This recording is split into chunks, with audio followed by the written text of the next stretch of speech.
Thanks everyone for joining us today. My name is Jenny Hornick and I'm the Digital Marketing Coordinator here at JMIR Publications.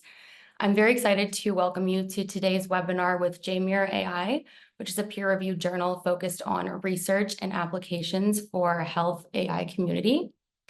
Our topic today is guidelines for publishing a machine learning study, which will be presented by the editor-in-chief of JMIR AI, Dr. Khaled El Emam, and moderated by Dr. Lisa Pilgram.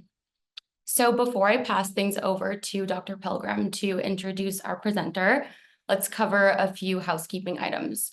So first of all, you've probably all noticed that your microphones are muted. They will remain muted for the duration of the webinar. However, we do have a section for Q&A towards the end. So if you have any questions for the speaker, you can go ahead and just drop them in the Q&A box that you'll find at the bottom of your screen. And additionally, just so everyone's aware, this session is being recorded and the recording will be available on our YouTube channel after the event. So that's all from me. So I'd like everyone to join me in welcoming Dr. Lisa Pilgram. Dr. Pilgram is a postdoctoral fellow at the University of Ottawa's Electronic Health Information Lab, formerly at Charité Berlin. Her research focuses on improving access to real-world data and advancing privacy technologies like anonymization and synthetic data generation. So Lisa, I will pass it over to you to kick the session off. Thanks a lot, Jenny, for introducing, and good morning or good afternoon. Very welcome to everybody who has already joined the webinar. As mentioned, I moderate today's webinar where Khaled El Emam, our speaker today, will give us some guidelines for publishing a machine learning modeling study. So we will have a discussion session after Khaled's presentation where you have the opportunity to get direct answers to your questions. So as Jenny mentioned, provide your questions in the Q&A button. Our speaker today is Khaled El Emam, who is also my supervisor and the head of our research lab. He is Canada Research Chair in Medical AI at the University of Ottawa. Also at University of Ottawa, he is a professor in the School of Epidemiology and Public Health and a senior scientist at the Children's Hospital of Eastern Ontario Research Institute. So a lot of our research or his research centers around privacy-enhancing technologies to enable the sharing of health data for secondary purposes with synthetic data generation and de-identification methods. And in this context, Khaled is also a scholar in residence at the Office of the IPC of Ontario, so the Information and Privacy Commissioners of Ontario. But another very large portion in his research is on optimizing and leveraging machine learning methods in the healthcare context. And that is also basically his role as an editor of the JMIR AI journal, where Khaled has been involved in and reviewed many machine learning studies. And that is his presentation today So his presentation today will give you details you should pay attention to when training and reporting machine learning models. But I stop here at this point and hand over the word to Khaled, who does the dive into the topic. Okay, excellent. Thanks very much, Lisa. And thank you everyone for joining us today. So I will start just with some preliminaries on the topic. I'm assuming that the audience has good knowledge of data analysis and model training and evaluation. So I'm not going to start from the basics. And really the objective today is to give you some insights on the kinds of things we see at JMIR AI, the kinds of things that the reviewers bring up on a regular basis, and the kinds of practices that create problems in papers that are submitted at the journal. But also I teach machine learning courses, and similar issues come up during those courses as well. So it's an amalgamation of that. This is not intended to be a comprehensive list, and I'm really just trying to convey to you my experiences to help authors write better papers and also reduce the review cycles when they're submitting their papers to journals. And really the main driver is, of course, to accelerate the review process so you can get to a decision faster by addressing these points a priori. But also collecting data and preparing data, analyzing data takes a long time. So you really want to optimize the outcomes of this by ensuring that the analysis and the documentation is as good as it can be, so that you can leverage all the effort that's gone into data collection and data analysis. My main focus is on prognostic models for structured tabular data, but I think a lot of the points and principles are applicable much more broadly. So why don't we get started? I'm going to cover 3 topics: reporting, methodology, and data leakage. Kind of the 3 big things that create problems in practice.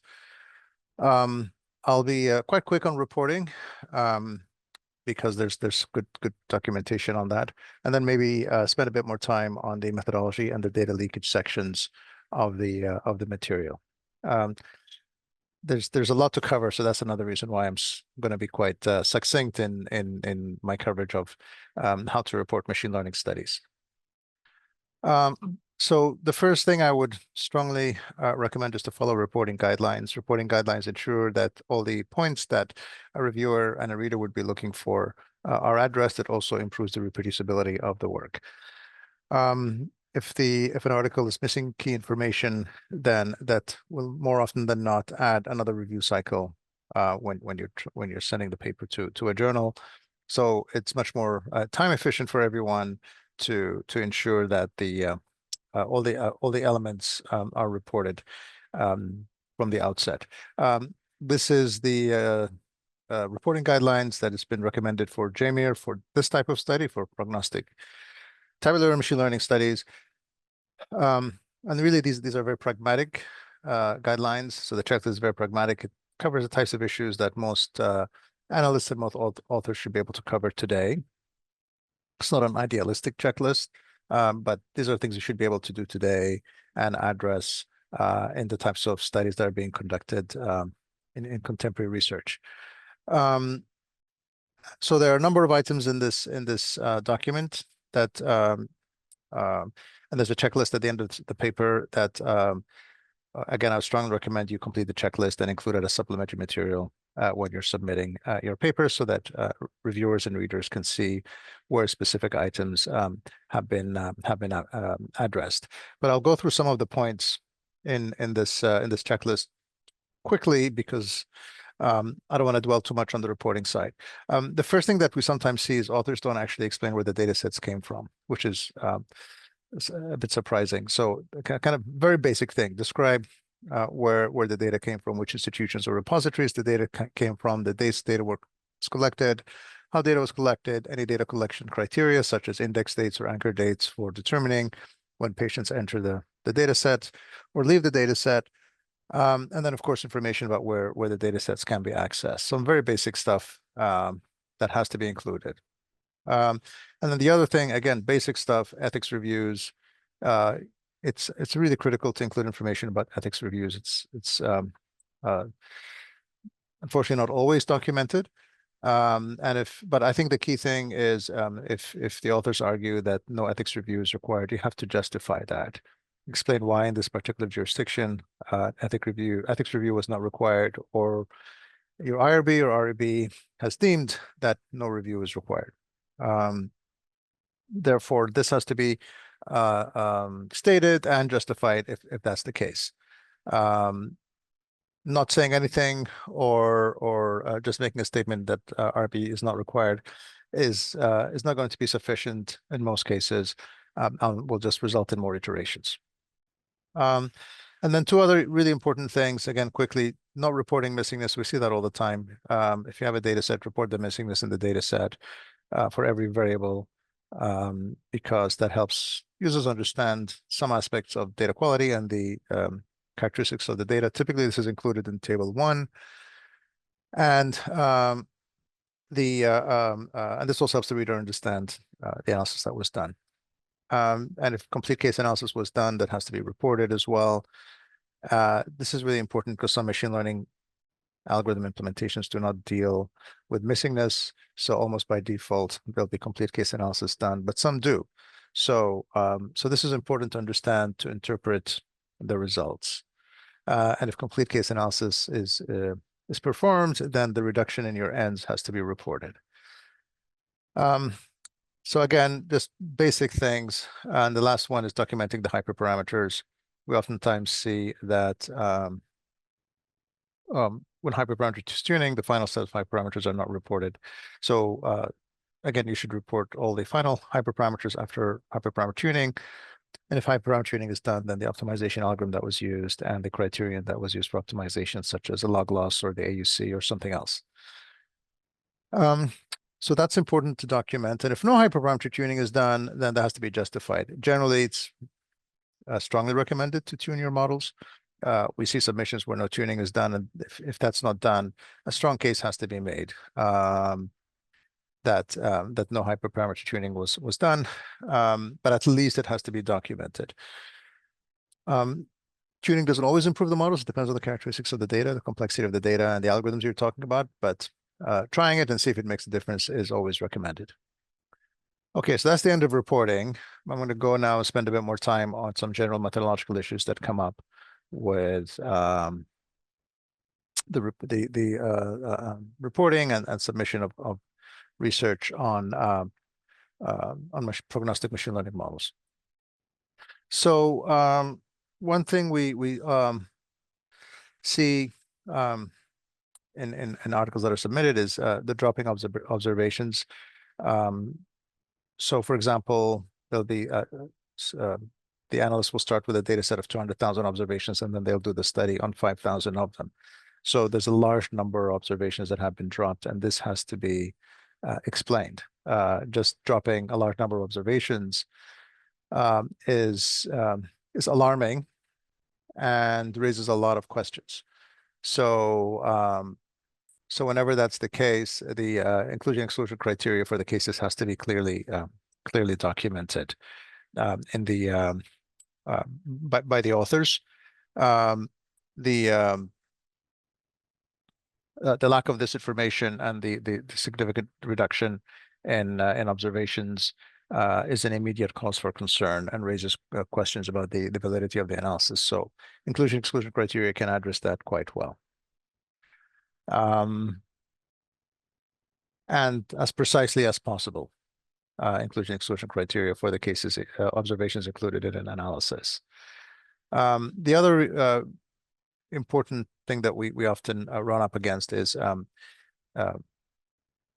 performance evaluation of models where there's no baseline to compare against. So if you evaluate a model, whatever the metric is, sensitivity, specificity, AUC, mean squared error, whatever the metric is, to be able to interpret that metric, it's important to have a baseline to compare against.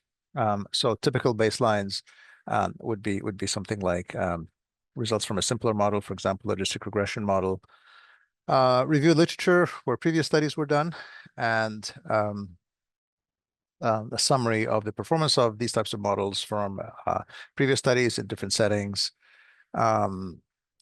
Or if there's an existing decision-making process, whether it's clinician judgment or some other or a heuristic that's being used, that's been automated, or a rule that's been used that's been automated, then the performance of that, so you can compare your models to that baseline, or some absolute value that's deemed by the community to be an indicator of success.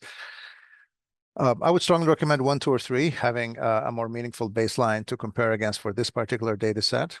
And 2 and 3 is better because it's specific to the problem at hand, and 3 is the best, of course, because it's specific to the institution at hand. So if you build a model and the performance seems low, but it's a significant improvement over the current decision-making process, then that may still be a valuable contribution and a good model to use in practice, because it's going to improve over decision-making process that's in place today. Similarly, if the performance of the model is very high in an absolute sense, but it's not better than the existing process or existing decision-making process, then the model may not actually be adding any value. And therefore, even though the absolute performance is great, its relative performance may not be markedly better than the default or the baseline. So having a baseline is really helpful to interpret the results of a model, and so we strongly recommend that authors include baselines in their just a baseline justification for a baseline in interpreting their modeling results. This is an AUC interpretation chart from a review that was published recently. So AUC is commonly used. It has the advantage of not requiring a threshold to be defined a priori. So it's a good generic way of evaluating the performance of classification models. And notwithstanding that the purpose of this article was to encourage authors not to use these terms or absolute values for interpreting AUC, they did a really good job in reviewing the interpretations that have occurred in the literature. So you can see, for example, that an AUC of 0.6 in many cases is seen as weak or moderate and acceptable, and then 0.7, it's more likely to be seen as moderate and good, and 0.8 to good to very good, and 0.9 to be very good or excellent. So these are absolute interpretations. And so if there's absolutely no ability to obtain a baseline to compare your performance to, then you can use one of these absolute values to interpret the results. But again, my recommendation is to have a baseline, because a very high AUC, even though it looks very good, may not actually be an improvement over current practice, and so on. But if you have to use an absolute value, then this paper gives you some ways of interpreting the performance of the performance results from the study. And then the next item is justifications for the selection of predictors when training machine learning models. I mean, this is really just a modeling issue, but we see it now. A lot of folks, when they're training prediction prognostic models, don't pay a lot of attention to the variables that are included or the features. Throw in the features and see if you can produce a good model, and if the prognostic accuracy is high, then it's a good model, irrespective of the predictors. So that's an argument that is only going to take you so far. In general, it's always better to have a justification for all the features that are included in the model, so that there's an a priori meaningful reason that a feature is going to be a good predictor for the outcome of interest. And one of the other important characteristics of these features is they have to be you have to define where that information is going to be collected. When the models are applied in practice, that information has to be collectible, and collectible at a point in the workflow where a decision is going to be made. And having features that are not collected by many organizations is not also very helpful, right? And then the other kind of related point is predictors that are available after the clinical decision. So sometimes we see papers that produce very good results, performance results, but it's because the predictors are actually only available after the decision-making process or are proxy for the outcome. So you have to be really careful in the selection of your features. My general rule is if you see unusually high model performance, then something is suspicious. So you go back and look at your predictors or your features to see if any of them are proxies for the outcome.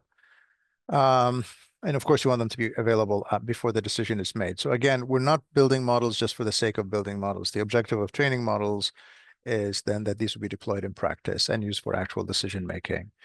And I mean, unless you're doing methodology work, but notwithstanding methodology work, the objective is to apply the models in practice. And so you want to make sure that the features are available at the time that the actual clinical decision would be made, and it's not a proxy for the outcome. So I'll give you some examples of a proxy for the outcome.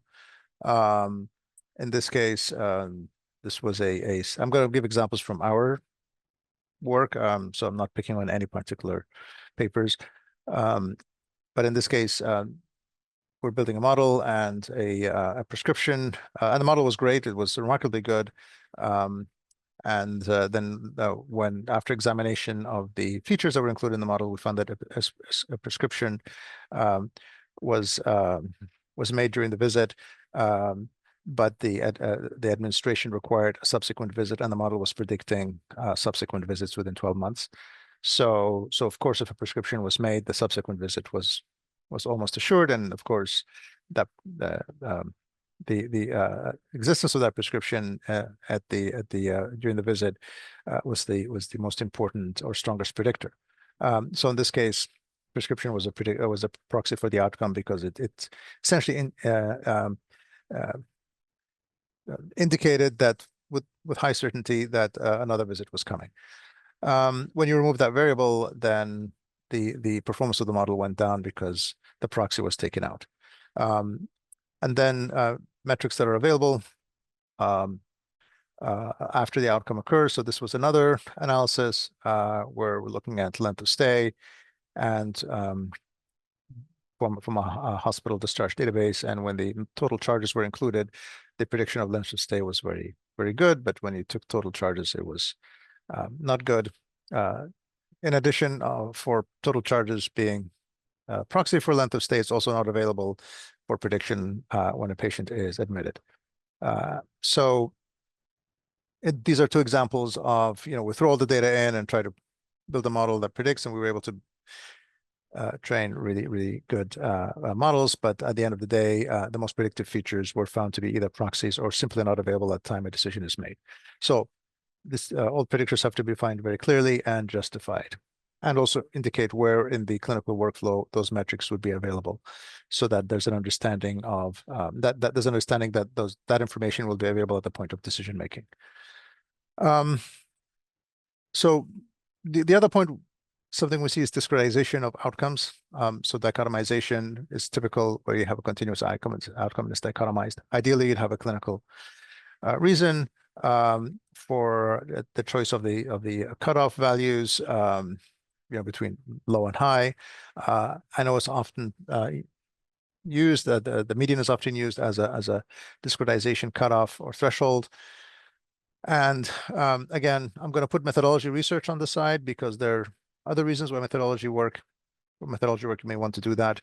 But ideally, the outcome should be defined in a manner that makes clinical sense. And if discretization or dichotomization is going to be performed, first of all, it has to be defined and documented clearly, but also it has to be justified. Why does that make sense for the clinical decision-making process where the model is going to be deployed? And then the choice of cutoffs for the predicted probabilities. So a lot of classification models, whether the binary classification or multi-class models, are predicting probabilities. I mean, these are not real probabilities; they're pseudo probabilities in most cases. For some of the models, they're real probabilities, but in many models, like machine learning models, random forest, gradient boosted decision trees, they're not real probabilities, although they're still numbers between 0 and 1. In any case, these values are oftentimes authors will just use the 0.5 cutoff to convert them to classes. And again, the 0.5 cutoff is default in many implementations. It's often not stated. So first thing, stated. It has to be stated what your cutoff is. Going to compute sensitivity or specificity, or any of the metrics that require a proper confusion matrix, then that has to be defined. But also the 0.5 cutoff is not necessarily a good cutoff to use. So the choice of cutoff has to be justified. There are different ways to justify it based on clinical criteria, cost criteria, resource availability criteria. So sometimes again, in the clinical setting, the organization is not able to deal with the positive cases, predicted positive cases. So for example, and can use one of the examples of the projects I'm involved in, the hospital has resources to handle say 150 positive cases, kind of additional referrals a year. And so we really don't care about the 200th prediction because the first 150 are the ones that are going to be dealt with. And beyond that, there just isn't capacity. So we want to make sure that the first 150 are predicted, the first 150 predictions are as accurate as possible. So that can be one way to choose your cutoff based on resourcing criteria. There's also patient burden criteria, by over testing patients. If you have too many false positives, or you can use it based on the prevalence. So there are many ways one can use, or many criteria one can use to choose the cutoff. But defaulting to 0.5 is not necessarily a good idea. But whatever value is chosen has to be documented, and then it has to be justified. And again, the objective of a model is not just to build the model, write the paper, and go home. And we think about the objective as doing a study, developing a model that may potentially be used in practice. And so what are appropriate cutoffs to use for that? And then I'm not going to talk about calibration, which is another important step for these models that are predicting probabilities. There's been a lot written about calibration, and it's covered in the reporting criteria. So I'll move on from that. The other thing we often see from reviewers is they ask that the modeling results be compared across multiple models. So if you train a single model, then it's often seen as insufficient, unless there's a really good reason why a single model is good. At least the model should be compared to a baseline. A simple baseline is a good example, logistic regression model. So a simple model that is still very frequently used in the health care research literature and in the epi literature. So comparing to the logistic regression model would probably be the basic thing that you want to do. But ideally, compare multiple models and choose the best one that performs on your data sets. So this is a common feedback item that we get from reviewers. And if you don't do that, you have to provide some justification. For example, certain types of models are common in the domain, and so you're just following what has been deemed to be acceptable in a particular specialization, or there's demonstrated superiority. For example, there's accumulating evidence that gradient-boosted decision trees are superior to multi-layer perceptron, for example, or neural networks for tabular data sets. So if you use gradient-boosted decision trees as your main model and not MLP, can justify that. Or you can choose certain methods to compare to previous work as well. So if the body of work that exists uses a certain particular set of techniques, and you want to compare your work to that body of work so you can demonstrate improvement, for example, or use that as a baseline, then using the same modeling techniques makes sense. So some justification or clarification of the choice of modeling techniques that are included or algorithms, and the exclusion of algorithms also should be provided. And also obvious, but again, it's not always done. If you're going to run multiple models, report all the results, not just some of the results or the best results. You should report all the results. And again, this is just something that has come up often enough to be noticed from reviewer feedback. We're also seeing a lot of surveys. So a few things about online surveys. One is follow the Cherries guidelines for reporting surveys. So that's really important. It'll help improve the quality of the reporting. We see a lot of studies with low response rates. Generally speaking, low response rates are not going to pass the test. So just be very thoughtful and careful about that. It's in our guidelines and instructions for authors. So in general, the minimum expectation is a 40% response rate, ideally 60% or higher. which means you have to be able to compute your response rate as well. So think about how you're going to compute your response rate for the survey. In cases where the response rate has not been, cannot be computed, for example, if someone is using a site like, Mechanical Turk, where the sampling frame is undefined, then you have to think carefully about how to address things like non-response bias, for example. But low response rates and non-response bias are important considerations when reporting online surveys. Following the cherries checklist is really necessary. You'll almost certainly get feedback to complete cherries, so just do it in the submission. And then think about these other items. But if the response rate is very low, then that's going to be very difficult to get through a review cycle. So I guess recommendation is when designing a study, be very thoughtful about maximizing the response rates and computing that number. So the other thing we sometimes see is authors saying they were not able to perform certain analyses because of lack of compute. So I mean, it's completely understandable that some sites are resource constrained, and so are not able to deploy the compute capacity needed for running certain types of tests. So this is a bit of a challenge and a bit of a problem, and we have reviewers who have brought that up as a concern. Some that it's not a valid reason, and some asking for justifications. So I think it's also important to make a distinction between compute available at the time of training and the time of inference. A lot of healthcare settings are a compute constraint. So if significant compute is required at the time of inference, that would be a legitimate constraint, and would be a legitimate or reasonable reason for not doing certain types of analyses, because it would imply, or training certain types of models or using certain types of models because it would imply a certain amount of compute that's not available at inference time. Sometimes folks make the case that availability of compute resources implies them sharing their data, personal health information to external parties, and they were not able to do that.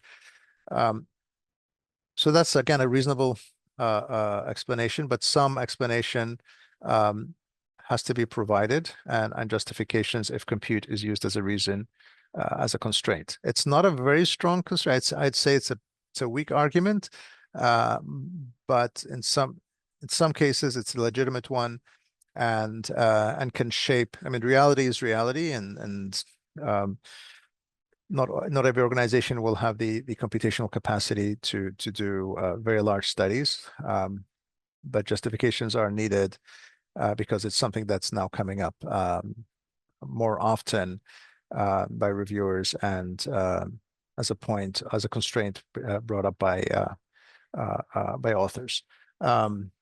And then, if a compute is an issue, then perhaps the research question cannot be answered using the approach that the authors are thinking about, and they really have to rethink their approach. So anyway, I just wanted to put that on the table because it is coming up now as a constraint and as a reviewer concern. The other point I wanted to make is external validation. So we're starting to see some other journals insist on external validation of your models in order for them to be published. JMIR AI doesn't require that internal validation. Convincing internal validation is informative and educational, and helps the community learn more and build better models, and can advance the state of the art and the state of practice. So JMIR is really focused on advancing the state of knowledge, state of the art, state of practice. However, external validation, of course, is fantastic and would help us get more confidence in the performance of these models. But if you're building a decision support tool, and then external validation is very helpful because it demonstrates that the models were not overfit during the development period. But as a general statement, I would recommend that authors check the instructions to the authors from the journals about the requirements for external validation, so that you're not submitting to journals that are requiring that for prognostic models. And my prediction is, over time that's going to become a norm, and external validation will be deemed more and more important. We're seeing that today across some journals, even within the JMIR publishing environment. And I see that as being an increasing requirement over time. So just something to keep in mind is when you're planning feature studies, think of ways to demonstrate external validation as well. Okay, so that's what I wanted to cover for methodology. Now I want to just focus on data leakage, which is another very large problem that we see. So I'll go through 3 examples of data leakage scenarios and just discuss what we see, what the problem is, and then make some recommendations on that. So Kapoor and Narayanan have a definition of data leakage. So it's just when there's a spurious relationship between independent variables and target variable that arises as an artifact of the data collection, sampling, or pre-processing strategy. Because of the spurious relationship, because this spurious relationship will not be present in the distribution from which the external validation distribution or external distribution, leakage usually leads to inflated estimates of model performance. So data leakage results in over-optimistic model performance results during the model development and testing phase of a project. So we want to avoid data leakage, and there are 3 common scenarios that we see where data leakage occurs. So the first common scenario is when there are multiple observations per patient in the data set. So I'll take a very simple kind of train test partitioning scenario. And if you have multiple observations for the same patients, then typically multiple observations for the same patient are correlated with each other. And therefore, if you have the same patients in your test data set, then as you were having in the trained data set, then your predictions are likely to be more accurate than they would otherwise. Therefore, and in practice, if you're in practice, when the model is applied, you're not going to have historical data about the same patients. You're predicting unseen records or unseen individuals.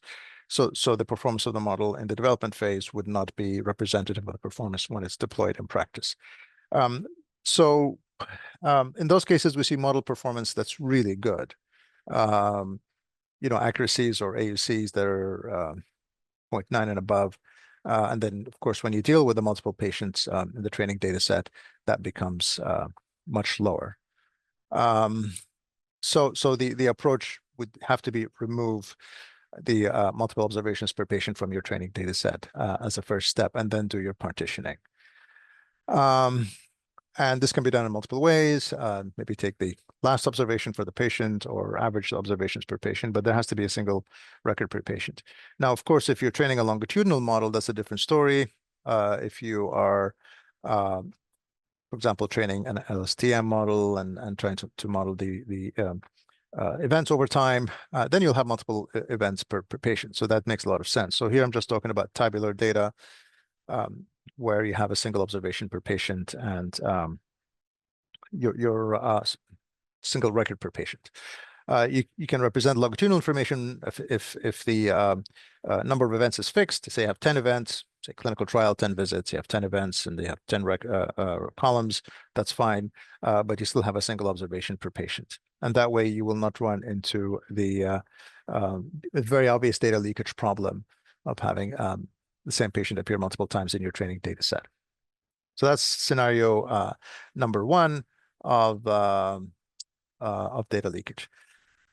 The second scenario is rebalancing data sets that are imbalanced. So a lot of the rebalancing techniques that are used are oversampling. So SMOTE, for example, or even sampling with replacement, essentially create records that are very similar to the original records. So SMOTE, for example, is interpolation, or or sampling with replacement is you're just duplicating records. So if you rebalance using oversampling methods for all your data and then partition afterwards, then you'll also have a data leakage problem. And if you do that, you will get very good results. But these very good results are going to be quite optimistic. And therefore, the rebalancing before the partitioning is not recommended. And by the way, everything I'm saying here will apply to cross-validation, nested cross-validation, and so on. The same arguments. So the approach then that should be considered is to rebalance the data post-partitioning. So you'd rebalance the training data set and then make the predictions on the test data set. The question is, should you rebalance the test data set or not? If you want results that are reflective of the model performance in the real world where the data is not balanced, then you wouldn't rebalance the test data set, just the training. And that way you don't have data leakage and you'll get more realistic performance results when you evaluate your model on your test data.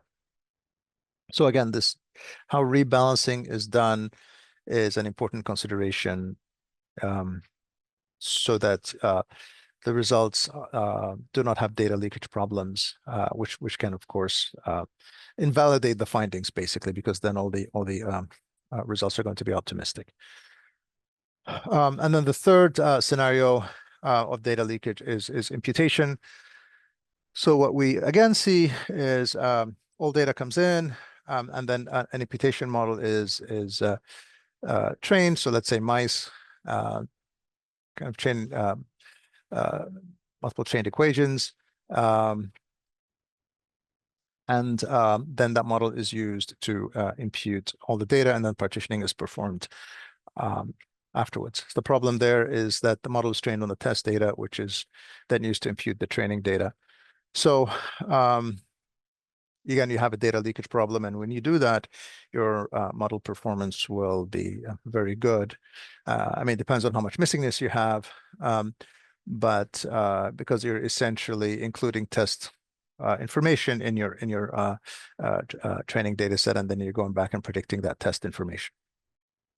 So that will result in optimistic results or optimistic model performance. So there are a number of ways to address this. I've seen this done where you partition and then train two different imputation models. You impute your training data separately from your test data set, and then evaluate afterwards.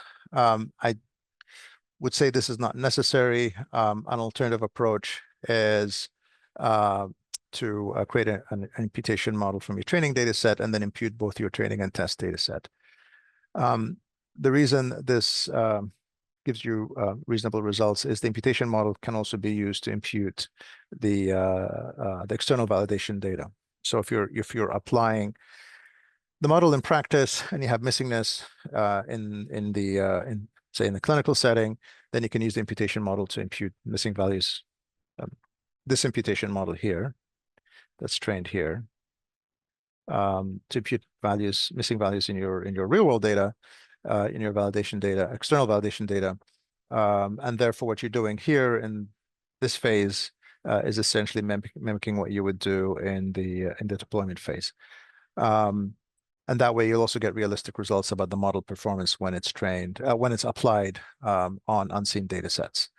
But the main point here is imputation on all the data and then partitioning afterwards will result in data leakage scenarios, a data leakage scenario and optimistic results, and it will create problems and questions about the validity of the results, and therefore consider some of the other approaches for say this one, for dealing with imputation when you are training a model and evaluating its performance to get realistic results that will generalize to unseen data. So that was my last recommendation, and I'll stop here and see if there are any questions. Yeah, thanks a lot, Khaled, for this great presentation. You've covered a lot of the topics, and there are for sure more details to look at. There are a few questions in the chat, so I still encourage the audience to take the opportunity and type more questions. I have some additional ones, but let's start off with those in the chat. And I try to have kind of an order, first covering more broad or high-level questions and then getting into more detailed one, but we see how that ends up.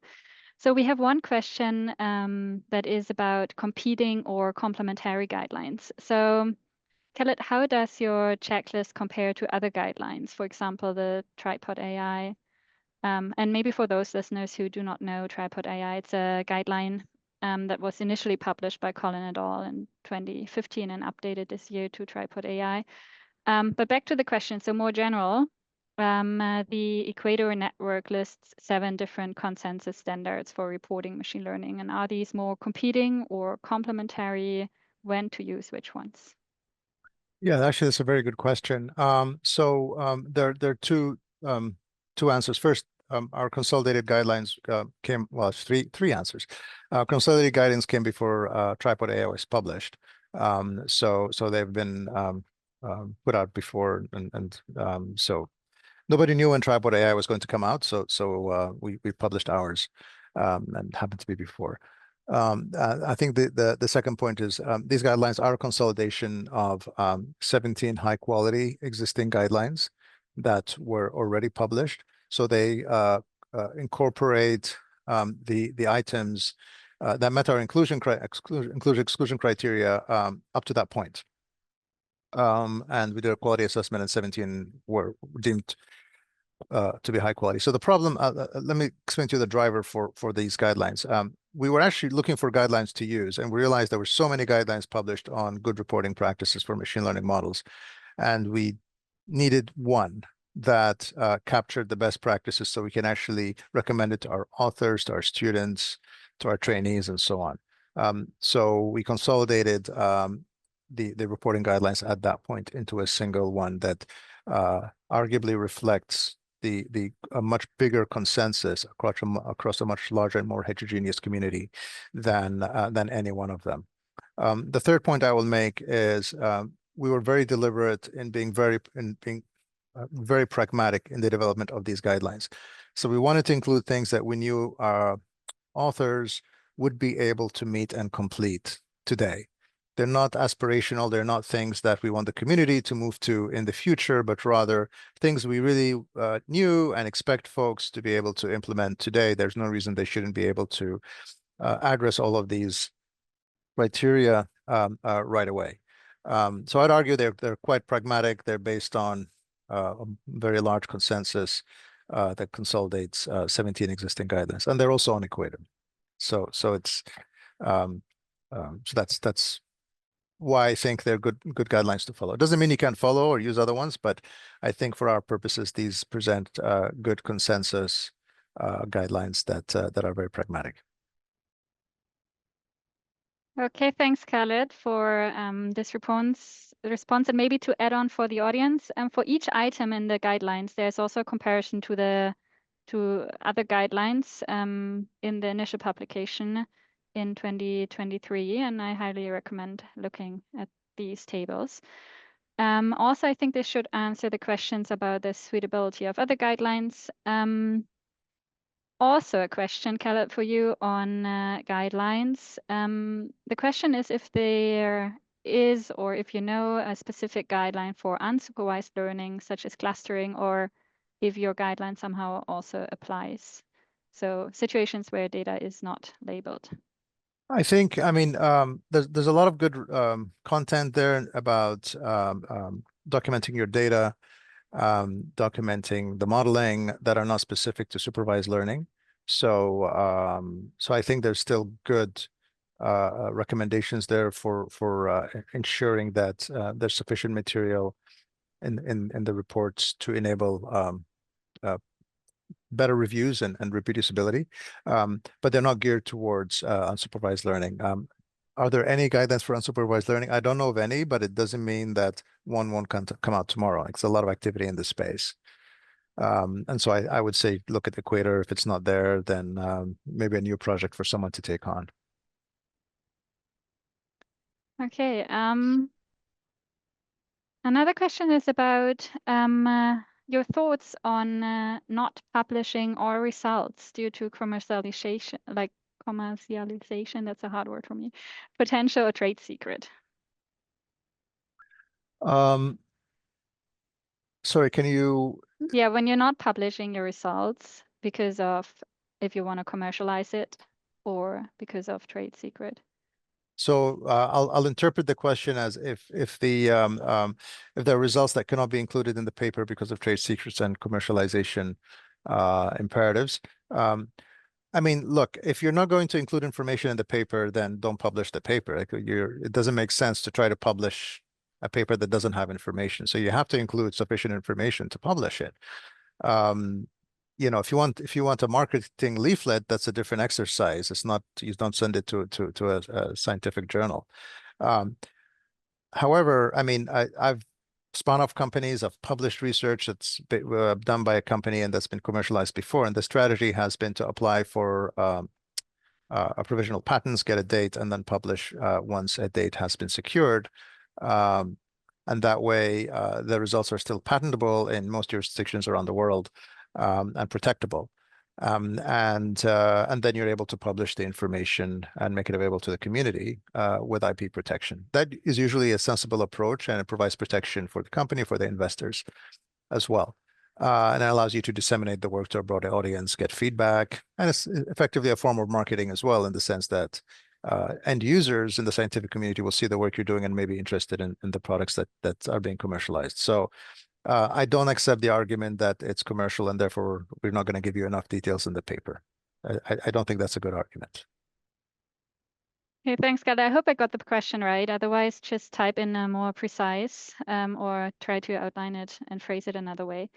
And maybe now getting a bit more into detailed questions that are concerned about several or certain items on the guidelines. So one question was about machine learning methodology, and basically it asks for a recommendation for a good ratio for training test splits. So Khaled, can you give a good rule of thumb? Usually it's 70-30. Sometimes you see 80-20, but that's usually what people use, and it's reasonable. Yeah. You won't Yeah, go you wrong if wanna- you use those numbers. Let's put it that way. Okay. Yeah, I think yeah, there's a lot of experience and literature around that. Also more around a rule of thumb is if there are any standards for sample size. So for certain like imaging studies, and there it is quite difficult to have a large sample size. So I mean, it depends on the analysis, I guess, right, Khaled? Yes, absolutely. It depends on the analysis. I mean, there's a body of work on sample size calculation for imaging studies. I would recommend you look that up. For non-imaging studies, for tabular data, for example, there isn't a lot of work. So that's certainly something that folks typically use rules of thumb for. And I won't say what the rules of thumb for because they're not good rules of thumb. So I won't encourage their use, but it's a challenge in doing sample size calculations for machine learning studies. But I think imaging is probably the better domain or subdomain where there's more information about appropriate sample size. When sample sizes are small, augmentation is your method of choice.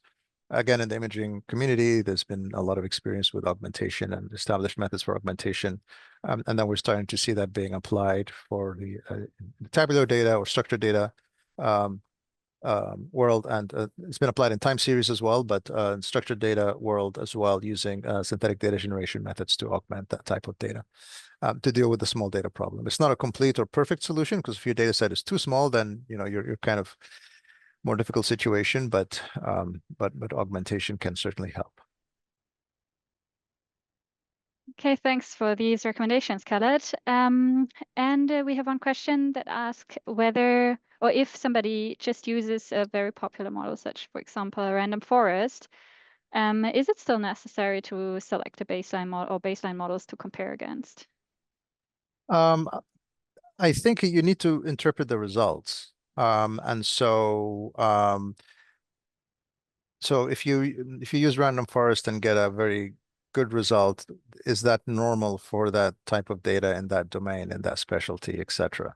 And it's hard to know if that's a good, normally a good result or not without something to compare against. So you need to decide what you need to compare against to interpret those results. Because a very high value may not be as impressive as it seems, and a very low value may be remarkably impressive and valuable. So again, it's the facts matter in the situation and so on, but in general, you need something to help you interpret the results to see if they're really a big improvement over what's already there, whether it's state of the art or whether it's current practice or not. Yeah, and I think this touches also the question one attendee was asking, what happens if baseline models cannot be executed due to scalability issues? So what should be done in such a scenarios to compare the new model against? But I mean, it's again the same answer, I guess, Khaled, like you need something to interpret the results. Yes. Um, Think very hard about how to establish a baseline to compare against, because chances are a reviewer is going to ask that question. So if you can anticipate it and deal with it a priori, then it'll save you time and potentially another review cycle. Okay. Now a very interesting question also that touches other research areas you're focusing on. If you use synthetic data in your study, what specifications are required to be rigorous for journal submission? It depends what this, sorry. No, go ahead. Okay. Well, it depends what you're using the synthetic data for. If it's for augmentation, then I think there is enough body of work to build a good case for augmentation using synthetic data generation methods. Certainly in a journal like JMIR AI, the reviewers and the readers would be attuned and I believe sophisticated enough to appreciate the value that synthetic data generation would add to solving data scarcity problems, for example. The other use case is using synthetic data to deal with privacy problems.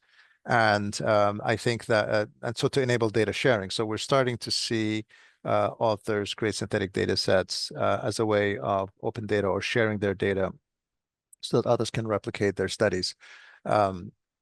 So that's really interesting development. And I think we're getting to the point in time where the level of comfort with the privacy risks in synthetic data is increasing, that we will see more of that happening.